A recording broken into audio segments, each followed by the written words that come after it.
A very quick hitting storm system in the forecast for Tuesday. See the snow spreading from the southwest to the northeast. Notice how you get into these darker blue snow icons over the mid Atlantic states pretty quickly once the snow starts. So it is a burst of snow that we're anticipating. It looks like it'll peak right around midday, shortly afternoon, and it won't last very long. So it starts in the mid to late morning between about 9:30 and 11:30 this morning, and then it's over basically between about 4 and 6 o'clock this evening, with the height of the storm likely in the early afternoon. A strip of snow that could total a couple to 3 inches, most likely coming from about where you see the heavy snow early this morning, Hagerstown, possibly through Philadelphia, New York City, and then into part of southern New England, most likely southeastern New England.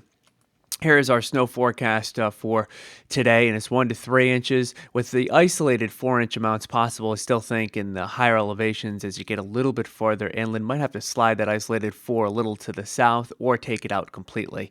I think that the target number for this storm is basically 2 inches for most of southeastern New England. It is such a quick hitting storm, only lasting 6 to 8 hours. Not much wind out there during this one. And as far as the impact goes, probably the greatest impact on car travel right around midday when it could be pretty snowy in southeastern New England. No school impact in the morning, but there will be some in the afternoon. So we have that in the moderate end of the scale. And because it's such a quick hitting system, we don't anticipate any huge delays at the airports in southern New England. In fact, up in Boston, there is a lower chance of seeing an inch or two of snow from the system than there is down in Rhode Island and in parts of Connecticut, as well as around New York City. So quick hitting storm followed by some very cold weather in the midweek.